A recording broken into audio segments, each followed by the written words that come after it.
स्वामी समर्थ. वैकुंठ चतुर्दशी हा दिवस अत्यंत शुभ आणि फलदायी आणि उपायासाठी अत्यंत महत्त्वाचा मानला जातो. कारण या दिवशी केलेले उपाय हे पृथ्वी तलावरच आपल्याला कृपादृष्टी आणि चांगले भोग नव्हे तर वैकुंठातसुद्धा स्वर्गप्राप्ती करण्यासारखी सुद्धा चांगल्या गोष्टी भोगप्राप्ती आपल्याला या दिवशीच्या उपायाने होत असते. तर या दिवशी म्हणजे 2025मध्ये वैकुंठ चतुर्दशी ही 4 नोव्हेंबर वार मंगळवार या दिवशी आलेली आहे. आणि या दिवशी जे काही उपाय केले जातात या उपायाचा फायदा आपल्या मानवी जीवनावर खूप चांगल्या प्रमाणात होत असतो. आणि हा जो शुभ दिवस आहे म्हणजे हरिहर भेट. वैकुंठ चतुर्दशी म्हणजे हरिहर भेट. हरी म्हणजे श्री विष्णू आणि हर म्हणजे महादेव. महादेव आणि श्री विष्णूची भेट रात्रीच्या 12 वाजता होत असते. ज्या वेळेला श्री विष्णू हे 4 महिन्यासाठी आषाढी एकादशीपासून ते कार्तिकी एकादशी देवउठणी एकादशीपर्यंत योगनिद्रेत जातात. आणि योगनिद्रेत गेल्याच्या नंतर हा जो पृथ्वीचा जो सांभाळ भार आहे तो शंभू महादेवाला त्यांनी 4 महिन्यासाठी दिलेला असतो.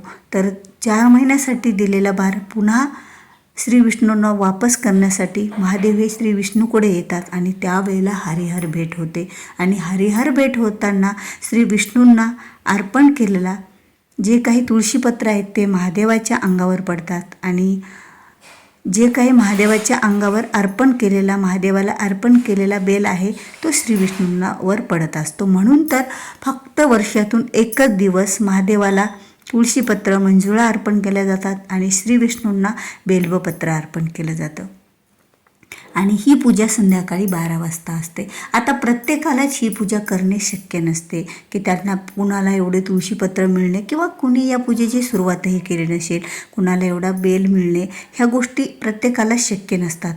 आणि हा जो उपाय आहे ना तर हा उपाय ज्यांनी ही जरी पूजा केलेली असेल तेही करू शकतात. आणि ज्यांना ही पूजा करणं शक्य नाही झाली रात्री 12 वाजता श्री विष्णू आणि महादेवाची तेही ही पूजा करू शकतात, म्हणजे हा उपाय करू शकतात. हा उपाय अगदी सोपा आहे आणि या उपायासाठी फक्त आपल्याला एक दिवा लागणार आहे. आणि वैकुंठ चतुर्दशीसारखा दिवस म्हणजे या दिवशी जे तुळशी लग्न तुळशीचा विवाह पण होत असतो. आणि त्याचबरोबर या दिवशी आवळ्याचं सुद्धा पूजन केलं जातं. म्हणजे श्री विष्णू ज्यांना ज्यांना भेट घेतली जसं की तुळस मातेची भेट होतात त्यांचा विवाह संपन्न या एकादशीपासून ते कार्तिकी पौर्णिमापर्यंत विवाह संपन्न होत असतात. आणि त्याचबरोबर आवळ्यांना श्री विष्णू भेटतात आवळ्याच्या झाडाला म्हणून आवळीचं पूजनसुद्धा केलं जातं सुवासिनी महिलांनी. आणि आवळ्याखाली दीपदानसुद्धा केलं जातं ह्या 5 दिवसामध्ये. आणि त्याचबरोबर श्री शंभू महादेवाची अशा प्रकारे हरिहर भेट रात्रीची पूजासुद्धा केली जाते. पण प्रत्येकालाच ही पूजा करणं शक्य नसते किंवा काही कारणं असतात किंवा आपण ती पूजेला नेमकी सुरुवातच केलेली नाही. तरीही आपण रात्रीच्या 12च्या आत हा एक उपाय करायचा आहे, एका दिव्याचा उपाय करायचा आहे. बघा वैकुंठ चतुर्दशीच्या दिवशी हे जे उपाय केले ना तर या उपायामुळे आपल्याला अनेक फायदे होत असतात. आणि हे उपाय कधीही वाया जात नसतात. कारण हे जे शुभ दिवस असतात म्हणजे श्री विष्णू हे योगनिद्रेतून उठल्याच्या नंतर सगळ्या शुभ कार्याला सुरुवात होते. जसं की तुळशी विवाहानंतर लग्न, त्याच्यानंतर गृहप्रवेश, मुंज, अनेक ज्या चांगले शुभ कामं आहेत ते शुभ कामं या योगनिद्रेतून श्री विष्णू उठल्याच्या नंतर होत असतात ह्या कार्तिक महिन्यामध्ये. आणि तसाही कार्तिक महिना अत्यंत शुभ आणि पवित्र असा मास मानला जातो, हा महिना मानला जातो. तर हा जो उपाय आहे तो उपाय आपल्याला संध्याकाळी 12 वाजताच्या आत करायचा आहे. संध्याकाळी 12 वाजल्याच्या आत हा उपाय म्हणजे हा एक दिवा आपल्याला या ठिकाणी लावायचा आहे. बघा हा जो दिवा आपल्याला जर तुमच्या जवळपास तलाव असेल किंवा एखादं सरोवर नदी असेल त्या ठिकाणी किंवा एखादं मंदिर असेल तर त्या मंदिरातसुद्धा प्रज्वलित करायचा आहे. तर बघा यामुळे आपल्याला वैकुंठी प्राप्ती होते. आणि वैकुंठ प्राप्तीसाठी मोक्षप्राप्तीसाठी आणि स्वर्गप्राप्तीसाठी कितीतरी हजारो वर्षे तप जप ह्या गोष्टी कराव्या लागतात. पण तरीही वैकुंठी प्राप्ती होत नसते. कारण मानवी जीवन हे संपल्याच्या नंतर आपल्याला अनेक यातना अनेक भोग आपल्या कर्मानुसार भोगावे लागतात. तर वैकुंठ चतुर्दशीच्या दिवशी फक्त एक दिवा जर आपण मंदिरात, तलावात किंवा सरोवराच्या काठी 12च्या अगोदर लावला, म्हणजे 11 ते 12च्या दरम्यान, 11:30 ते 12च्या दरम्यान अगोदर लावला, तर यामुळे आपल्याला वैकुंठ प्राप्ती होत असते. आणि खरंच ही श्री विष्णूनं साक्षात वचन दिलेलं आहे, ते म्हणजे नारद मुनींना. नारद मुनीने एकदा श्री विष्णूंना प्रश्न केला की खरंच वैकुंठ प्राप्ती होण्यासाठी मानवांना काय करावे लागेल. तर श्री विष्णू म्हणले की त्यांनी जर माझी पूजा, भक्ती ह्या चांगले कर्म केले तर त्यांना वैकुंठ प्राप्ती होते. पण नारद मुनी म्हटले की असं प्रत्येकालाच शक्य नसतं, किंवा एखादा सोपा असा उपाय सांगा की या एखाद्या सोपा उपायाने त्यांना वैकुंठ प्राप्ती मिळाली पाहिजे. त्यावेळेला श्री विष्णूंनी सांगितले की जर कुणी वैकुंठ चतुर्दशीच्या दिवशी मंदिरामध्ये, तलावाकाठी, सरोवराच्या काठी, एखाद्या नदीच्या काठी जर एक दिवा प्रज्वलित करतील तर त्यामुळे त्यांना वैकुंठ प्राप्ती लवकरात लवकर होईल. अगदी सोपा आहे उपाय. कारण आपण हे मानवी जीवनामध्ये किती कर्म करतो न जाणे आपल्याकडून कळत न कळत किती पाप होतात, आणि ते पाप आपल्याला त्याचे भोग हे भोगावेच लागत असतात.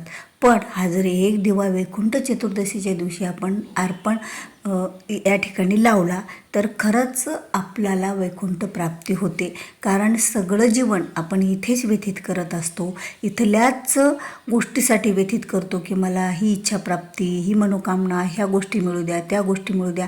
पण वैकुंठ प्राप्तीसाठी हा उपाय म्हणजे खरंच आपल्यासाठी अत्यंत महत्त्वाचा उपाय मानला जातो. तर असा हा एक दिवा आपल्याला लावायचा आहे आणि या उपायाने वैकुंठ प्राप्ती होते. तर खरंच हा जो उपाय आहे तो घरातील एखादी व्यक्ती करू शकते, किंवा सगळ्यांनी जरी आपापल्या दिवा नेऊन लावला तर प्रत्येकालाच आपापल्या दिव्याचं फळ मिळते. म्हणजे कुटुंबातील ज्या व्यक्तीने हा दिवा लावला त्या व्यक्तीला वैकुंठ प्राप्तीही होत असते. म्हणजे त्याला एवढं मोठं पुण्य मिळत असतं. कारण वैकुंठात जागा मिळणे म्हणजे शक्य नसते. त्याच्यासाठी खूप हजारो वर्षे जप पुण्य करावं लागतं. पण या वैकुंठ चतुर्दशीचा एवढा पुण्यदायी दिवस आहे ना की या दिवशी जर हा एक दिवा मंदिरामध्ये, तलावाच्या काठी, सरोवराच्या काठी किंवा आपण एखाद्या नदीच्या काठी लावला तर याचं फळसुद्धा आपल्याला मिळतं. एक दिवा लावायचा, त्याला हळदी कुंकू, आपल्याला एक दिवा घ्यायचा, त्याला हळदी कुंकू अर्पण करायचं आणि तो दिवा पूर्वेकडे किंवा उत्तरेकडे तोंड करून प्रज्वलित करायचा. म्हणजे संध्याकाळी 11:30 ते 12च्या दरम्यान. कारण 12च्या अगोदरच हा दिवा लावायचा आहे. कारण 12 ते 3 यानंतर वरुण देवता हे झोपलेले असतात आणि वरुण देवताच्या साक्षीने केलेली पूजा, हे फळ हेच जास्त आपल्याला मिळालेलं असतं. म्हणून शक्यतो 12च्या अगोदरच, रात्रीच्या 11:30 ते 12च्या दरम्यानच एक दिवा लावायचा आहे. आता दिवा लावताना कुठलाही दिवा लावला तरीही चालेल, तुपाचा किंवा तेलाचा जरी लावला तरीही काही हरकत नाही आहे. कारण अगदी सोपा उपाय आणि याचं एवढं मोठं पुण्य, खरंच एवढं मोठे पुण्य सोप्या उपायाने जर मिळत असेल तर प्रत्येकानं जर हा उपाय केला तर आपल्या आयुष्याचं सोनं झाल्याशिवाय काही राहणार नाही. आयुष्याचं सोनं, आयुष्याचं चीज झाल्याशिवाय राहणार नाही. तर हा व्हिडिओ आवडला असेल तर व्हिडिओला लाईक करा, शेअर करा. स्वामी शिवामार्ग या माझ्या चॅनलवर नवीन असाल तर चॅनलला सबस्क्राईब करा. कारण असेच जेव्हा किंवा मी उपायाबद्दल, सेवेबद्दल व्हिडिओ स्क्रीनवर डाउनलोड केला, तुमच्या स्क्रीनवर ते अगोदर दिसतील आणि तुम्हाला त्याबद्दलची माहिती मिळेल. तर व्हिडिओ आवडला असेल तर लाईक करा, शेअर करा. चॅनलवर नवीन असाल, अद्याप चॅनलला सबस्क्राईब केलेलं नसेल स्वामी शिवामार्ग या माझ्या चॅनलला, तरच चॅनलला सबस्क्राईब करा. तर भेटूया पुन्हा अशाच एका नवीन माहितीपूर्ण व्हिडिओसोबत. तोपर्यंत श्री स्वामी समर्थ.